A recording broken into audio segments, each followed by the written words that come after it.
सबैमा नमस्कार। संघर्ष वहां से शुरू होता है जहां डर खत्म होता है।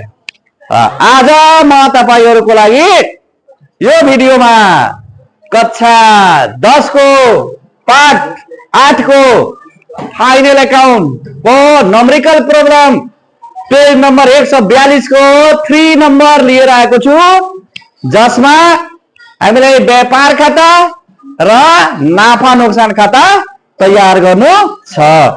आफ्नो आफ्नो टेक्स्ट बुक के गरिहाल्नुस्, निकालिहाल्नुस् र हेर्नुस्। यहाँ 3 नम्बरमा के दिएको छ, कविता एन्ड कम्पनी प्रालीको आर्थिक वर्ष 2078-79 मा भएका निम्नलिखित कारोबारहरूको व्यापार तथा नाफा नोक्सान खाता तयार पार्नुहोस्। कविता एन्ड कम्पनी प्रालीको 2078-79 को के गर्नु छ, हामीलाई व्यापार तथा नाफा नोक्सान खाता तयार गर्नु छ। त सबभन्दा पहिला हामीले के गर्नु पर्यो, त्यसको फर्मेट बनाउनु पर्यो। अब यहाँ पाठ कति हो, 8 हो। अंतिम खाता, अंतिम खाता 3 नंबर हो। कति नंबर हो, 3 नंबर हो। पेज नंबर 100 कति हो, 42 हो। टेक्स्ट बुक को 142 हो। अब यसको फर्मेट म यहाँ तयार गरिरहेको छु। हामीले व्यापार खाता र नाफा नोक्सान खाताको फर्मेट एकैमा के गरिहाल्नु पर्छ, तयार गरिहाल्नु पर्छ। यसबाट के हुन्छ, हाम्रो समयको बचत हुन्छ। त्यहाँ लेख्ने कविता कंपनी को 2078-79 को व्यापार तथा नाफा नोक्सान खाता हैन। अब यसमा यहाँ के हुन्छ, विवरण हुन्छ, यहाँ के हुन्छ, रकम हुन्छ, यहाँ फेरि के हुन्छ, विवरण हुन्छ, यहाँ के हुन्छ, रकम हुन्छ।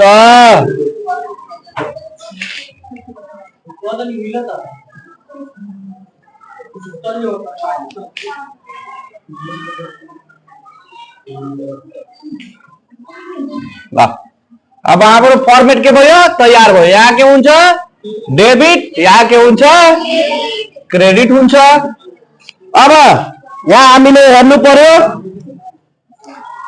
यो प्रोब्लेममा, न्यूमेरिकल प्रोब्लेममा कुन कुन शीर्षकहरू व्यापार खातासँग सम्बन्धित छ र कुन कुन शीर्षकहरू नाफा नोक्सान खातासँग सम्बन्धित छ। हामीलाई थाहा छ जुन शीर्षकहरू व्यवसायको, कम्पनीको, फ्याक्ट्रीसँग सम्बन्धित हुन्छ, उत्पादनसँग सम्बन्धित हुन्छ, त्यो शीर्षकहरू व्यापार खातामा जान्छ। र जुन शीर्षकहरू कार्यालयसँग सम्बन्धित हुन्छ, अफिससँग सम्बन्धित हुन्छ, त्यो शीर्षकहरू नाफा नोक्सान खातामा जान्छ। जब हामी एउटै फर्मेटमा व्यापार खाता र नाफा नोक्सान खाता तयार गर्छौं, त्यो अवस्थामा यो फर्मेटलाई हामीले के गरिदिनु पर्यो, 2 भागमा विभाजन गरिदिनु पर्यो आफ्नो दिमागमा, मस्तिष्कमा हैन। अनि यसको शीर्षकहरू हैन कन्टिन्यू एक पछि अर्को लागि गर्दै जाने, पोस्टिङ गर्दै जाने। यसबाट के हुन्छ नि, यो हिसाबमा शीर्षकहरू छुट्ने सम्भावना कम हुन्छ। यदि हामी अलग अलग बनाउँछौं त समय पनि बढी लाग्छ, खोज्नु पर्छ कि कुन शीर्षक व्यापार खातासँग सम्बन्धित छ, सबै शीर्षकलाई हेर्नु पर्छ हैन, त छुट्ने सम्भावना पनि हुन्छ। त्यस्तै नाफा नोक्सान खाता बनाउँछौं भने दोहोरी शीर्षकहरू दोहोरिने सम्भावना हुन्छ वा छुट्न पनि सक्छ। त्यसैले एकैचोटि गर्ने नाफा नोक्सान खाता र व्यापार खातालाई एकैचोटि गर्ने हामीले बनाउने, एउटा फर्मेट बनाउने वा कपीमा 2वटा के गरिहाल्ने, फर्मेट बनाइहाल्ने। जुन शीर्षक कन्टिन्यू शीर्षकहरूलाई यसबाट हेर्दै जाने, अनि जुन शीर्षक जुन खातासँग सम्बन्धित छ त्यो खातामा के गर्ने, पोस्टिङ गर्दै जाने। ल अब यहाँ दिएको छ खरिद अब सुरुमा के हुन्छ सुरुको मौदात हुन्छ हैन त पहिला के गरिहाल्ने यहाँ सुरुको मौदात साउन 1 दिएको छ हैन त लेख्ने यहाँ सुरु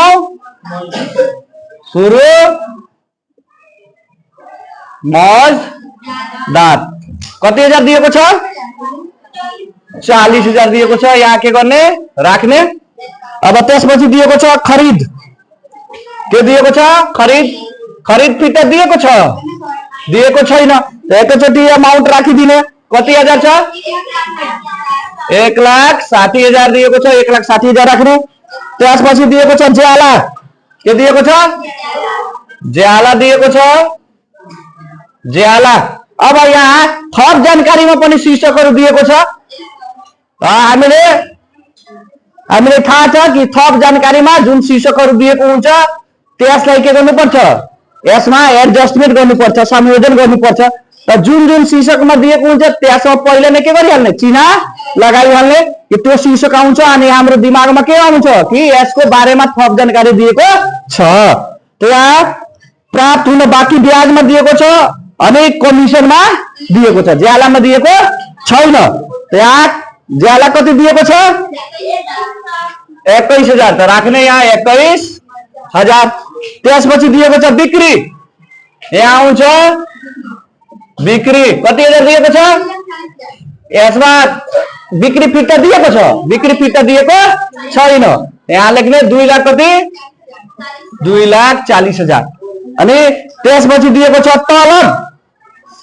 तलब कहाँ आउँछ नाफा नोक्सान खातामा आउँछ त यहाँ लेख्ने तलब यहाँदेखि के गर्ने सुरु गर्ने तलब कति हजार 30,000 दिएको छ 30,000 राख्ने अनि त्यसपछि के दिएको छ सुरुको मौदात त हामीले लेखिसकेको छौं त्यसपछि अब 4 नम्बरमा दिएको छ घर भाडा तथा करहरू त यसैमा आउँछ घर भाडा तथा करहरू कति हजार दिएको छ 3,000 दिएको छ अब त्यसपछि दिएको छ बीमा खर्च यसैमा आउँछ नाफा नोक्सान खातामा बीमा खर्च कति हजार 5,000 दिएको छ अनि त्यसपछि दिएको छ अपर्याप्त ऋण यहाँ लेख्ने प्राप्त ऋण कति हजार छ 3,000 छ अनि त्यसपछि दिएको छ व्यापार खर्चहरू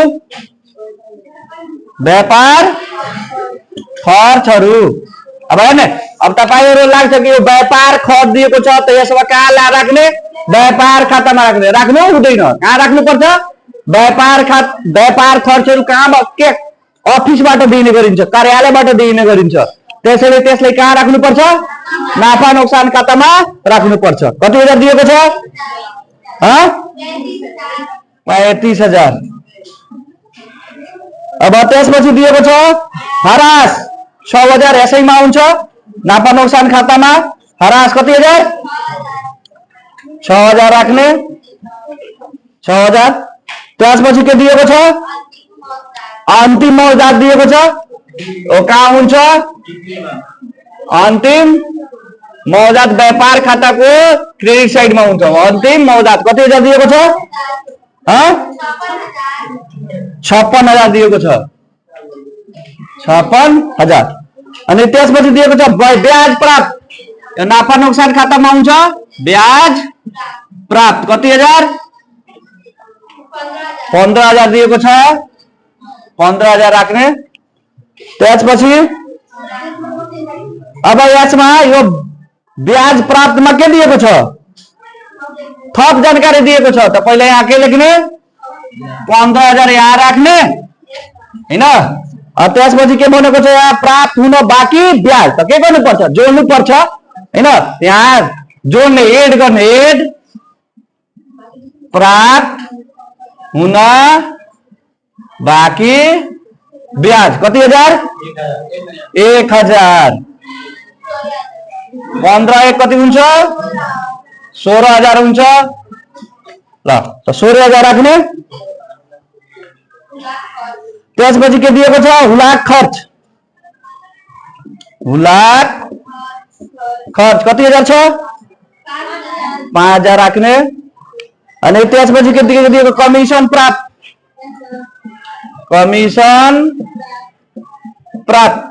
कति हजार छ 3,000 यसमा पनि थप जानकारी दिएको छ त भित्र लेख्ने अग्रिम प्राप्त कमिसन दिएको छ यो के हो एडभान्स कमिसन हो त्यसलाई के गर्नु पर्छ घटाउनु पर्छ लेस गर्नु पर्छ लेस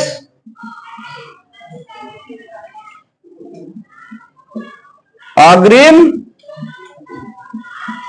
कमिसन कति हजार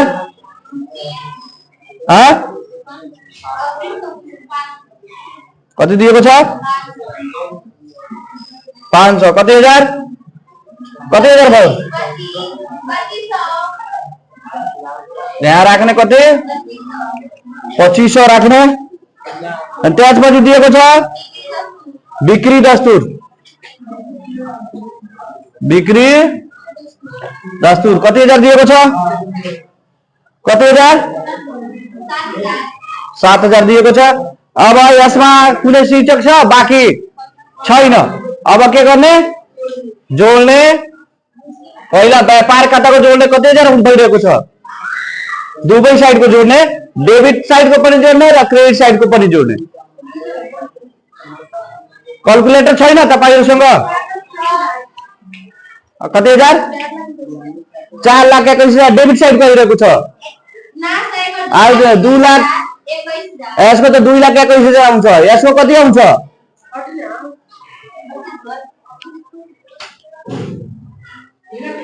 एकजना यो पनि जोड्दै गर्ने यो कति आइरहेको छ 2,96,000 अनि यो कति छ 2,21,000 छ त बढी कुन छ 2,96,000 छ यहाँ राख्ने 2,96,000 अब यो 2,96,000 यो अमाउन्टलाई पुर्याउनको लागि यहाँ कति थप्नु पर्छ त 2,96,000 बाट 2 लाख के गर्ने 21,000 घटाउने कति आइरहेको छ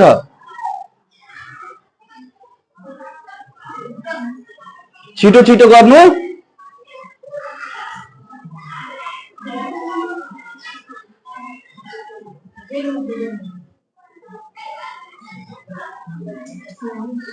2,96,000 बाट 2,21,000 घटाउ न कति हजार आउँछ त्यहाँ 96,000 बाट 21,000 घटाइदिने कति आइरहेको छ 75,000 के आयो यो कुल नाफा ग्रॉस प्रॉफिट सीडी अब यसलाई के गर्ने नाफा नोक्सान खातामा के गर्ने ट्रान्सफर गर्ने यहाँ के हुन्छ कुल नाफा ग्रॉस प्रॉफिट बीडी कति हजार 75,000 अब यो डेबिट साइड को जोड्दा कति भइरहेको छ क्याल्कुलेटर चलाउँदैन त कसरी हुन्छ सबैजनालाई मैले भनेको थिएँ कि क्याल्कुलेटर लिएर आउने चलाउने घरमा क्याल्कुलेटर छ तर प्र्याक्टिस हुनु पर्यो कि परेन सबै कुरा म नै तपाईलाई बनाएर दिदिन्छु भने दिमाग कहाँ चलाउनुहुन्छ आफैले के गर्नु पर्यो जोड्नु पनि पर्यो र म नै जोडेर सिकाइदिन्छु हे त के भइहाल्नु हुन्छ ब्रोइलर मुर्गा भइहाल्नु हुन्छ म जे लेखिदिन्छु म गलत लेखेको छु कि सही लेखेको छु त्यो थाहा हुन्छ यो कति आइरहेको छ 94,000 आइरहेको छ यो कति आइरहेको छ